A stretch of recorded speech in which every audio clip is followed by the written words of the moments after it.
Imagine it's a warm May evening in Anchorage, Alaska, the kind of evening that tricks teenagers into leaving their heavy coats at home, trading them for Four friends are setting up a tent in Russian Jack Springs Park, a portable stereo playing, cassette tapes ready, snacks laid out. They have plans to catch a movie later that night. From the outside, it was a perfect scene of youthful freedom. But what none of them knew, what they couldn't know, was that someone had already decided their fate. Someone who would kill them so casually, so mercilessly, that even the police later said it did not feel real. It felt like pure evil. That man's name was Charles Meach, and he was walking free, despite already having killed someone years earlier. Charles Meach was a man most people simply did not notice, and perhaps that is precisely why he got away with it for so long.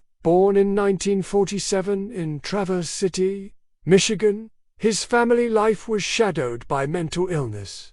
His mother suffered from schizophrenia. Charles grew up in a house where silence was heavy, unpredictable. Few stories survived from his early years, but the ones that did painted a picture of a boy who just did not seem to attach to the world around him. At 16, he left home and never looked back. He drifted from place to place, picking up minor arrests along the way. Trespassing, shoplifting, disorderly conduct. His record was short but strange. By the early 1970s, he made it to Alaska, just another face in a town filled with people running from something. Then, in 1973, something inside him finally broke. He met a young man named Robert Johnson, a 22-year-old grocery clerk. There was no fight, there was no argument, no provocation. Charles would later tell police that he simply did not like the way Robert talked. So, he beat Robert to death in Earthquake Park with a piece of metal he found lying on the ground. He did not run. He did not lie. He turned himself in and admitted to everything. But instead of being sent to prison, Charles was declared not guilty by reason of insanity. He was diagnosed with paranoid schizophrenia and committed to a Atascadero State Hospital in California. This was a high-security psychiatric facility for the criminally insane. He stayed there for 7 years, and then, in 1980, they let him go. Doctors ruled that his symptoms were in remission. He was no longer hearing voices. He was not violent. He seemed lucid, medicated, and compliant. He was transferred back to the Alaska Psychiatric Institute for Supervisory Integration. This is how the system works. When someone is deemed no longer a threat, they try to reintroduce them gradually, with oversight. But the oversight did not last. Charles started working odd jobs: dishwasher, clothing store clerk, part-time bookkeeper. He even enrolled in classes at the University of Alaska. He was quiet. He showed up on time. He did not cause trouble, and because of strict privacy laws, none of his employers, co-workers, or classmates were ever told that the man folding shirts next to them had beaten someone to death in a park just a few years earlier. And then, Charles began drinking again. That should have been a red flag. One of the strict conditions of his release was sobriety, but no one noticed. Or if they did not say anything. Slowly, the thin barrier between Charles Meach and the rest of the world dissolved. Then came May 3, 1982. Charles later told investigators that someone had stolen his favorite shirt. It is not clear if that was even true, or just something his fractured mind latched onto. But he became fixated on it. He wanted revenge. Or, as he put it, I wanted to steal something back. That day, he bought a blue bicycle and a .38 caliber revolver from a local pawn shop. He wrapped the gun in cloth, rode the bike into the woods near Russian Jack Springs Park, and buried the weapon under a patch of melting snow. That evening, as the light faded from the sky, Charles returned to the park. That is where he found them.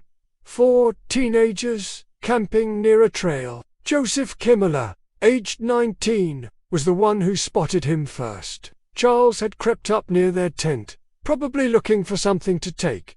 When Joseph caught him, Charles pulled the revolver and shot him in the back of the head. The other boy, Vern Sylvester, 18, ran toward the sound. Charles shot him in the face. The two girls, 17-year-old Rebecca Phillips and 16-year-old Sabrina Imlach, came next. One by one, he turned the gun on them. 4 shots. For bodies, he did not take anything. He did not speak. He just picked up his spent casings, buried the gun again, and rode off into the darkness. 3 days later, hikers stumbled onto the scene. The bodies were still in the clearing, half sunken into the thawing ground. Police arrived and found almost no clues. No wallet missing, no valuables taken, no signs of struggle. But then, they found a bicycle. It was blue, a rare model, sold at only one shop in town. Investigators pulled the records and found just one recent purchase. Charles Meach. When they brought him in for questioning, he confessed calmly, coldly. He told them where he had hidden the gun, where he bought the bike, how he approached the teens, how each one died. He gave no reason other than, "I had a few drinks, and I did all the things I wasn't supposed to do." Charles tried once again to plead insanity, but the laws in Alaska had changed just weeks before. The burden was now on the defense to prove that a defendant could not distinguish right from wrong. Charles had hidden the gun. He had buried the evidence. He confessed in perfect detail. The jury did not buy it. He was convicted on 4 counts of first-degree murder. He was sentenced to 396 years in prison, for 99-year sentences, to be served back to back. At the time, it was the longest sentence ever handed down in Alaska. The fallout was massive. The public learned for the first time that Charles had been quietly reintroduced into society after killing someone in 1973. Employers were furious. Parents were terrified. Everyone wanted to know how a man who had already murdered could be walking around town with no supervision, able to buy a gun and choose his next victims. Charles Meach died in prison in December 2004, at the age of 57, of natural causes. There was no obituary, no family statement, no memorial. Today, Russian Jack Springs Park is still open.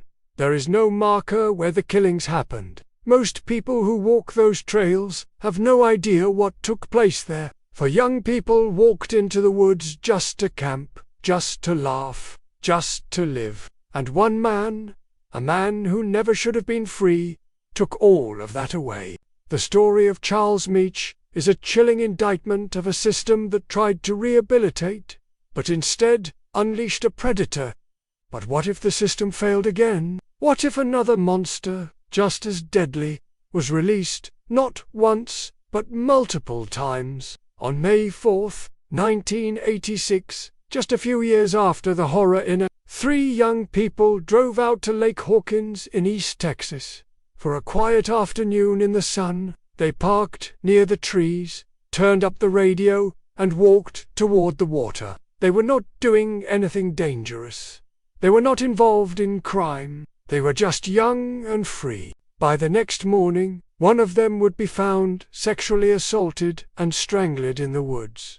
2 others would be missing, and what the police did not know yet, what no one knew, was that they were not dealing with a first-time killer. They were facing a man who had been released early from prison more than once. A man whose crimes stretched back over a decade. A man the state of Texas had called the Animal. But his real name was Jerry Walter McFadden.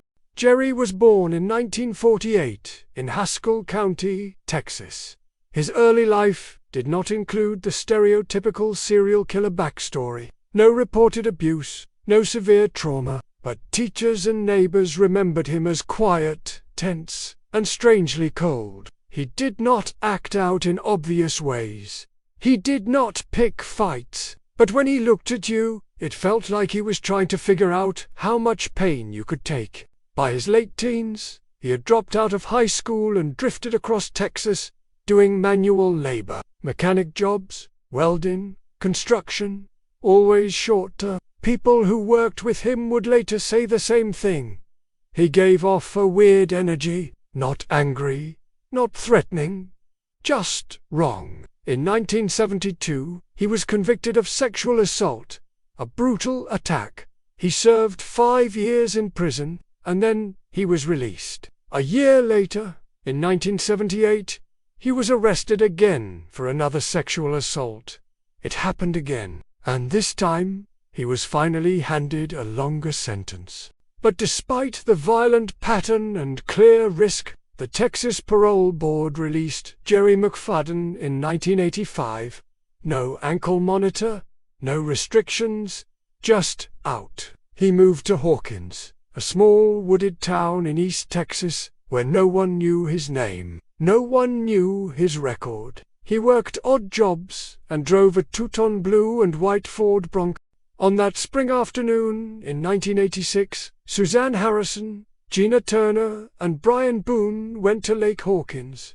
Suzanne was 18. She had just been accepted to college. Gina was 20 and studying psychology. Brian was 19 and known for helping anyone with car trouble. They were the kind of people who gave others a reason to smile. What happened next was pieced together by detectives later. At some point, McFadden approached them, likely with a gun. He forced them into their car and drove them away from the lake. Witnesses later remembered seeing his Bronco parked nearby, watching. Suzanne Harrison's body was found first, near Barnwell Mountain. She had been sexually assaulted and strangled with her own underwear. The way her body was positioned indicated she had been posed after death. 2 days later, the bodies of Gina and Brian were found in a ditch off a rural road. Both had been shot in the head at close range.